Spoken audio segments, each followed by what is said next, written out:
Guys, today I'm coming to you again from the shop. So I had somebody brought me over these Adirondack chairs to paint for them. Well, they're cedar. Okay, so if you have Adirondack chairs, they're made of cedar, even if they're made of pine. Okay, one thing you do not want to do is take a pressure washer to them and try to clean them up, because you're going to ruin the wood. Pressure washers are really strong, and especially on cedar, they are nasty. You really can't see it, but there are, let me get you down here, maybe you can.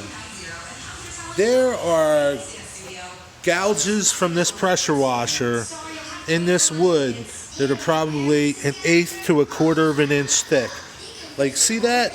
The pressure washer did that, okay? And you can tell somebody pressure washed them because of these lines. You see this? It's that pressure washer, that power of that pressure washer. Digging, you know, it digs a little more here, not as much here. You can just tell that they've been pressure washed, and it's horrible, man. You can't get this out just by, like, I have to take this all apart and sand it. And when I do, this is what the chair looks like apart. This arm is the worst arm. You can just see all the pressure washer marks in this arm. And like I said, some of them, they're like 1/4 of an inch deep, man.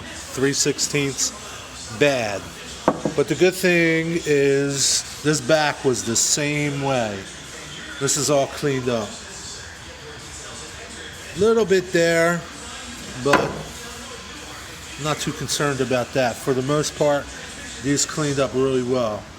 And that's the tip for today. Hey, be safe in your shop, on your job site, and whatever you do. And remember, do not pressure wash your Adirondack cedar chairs or anything cedar. Bad.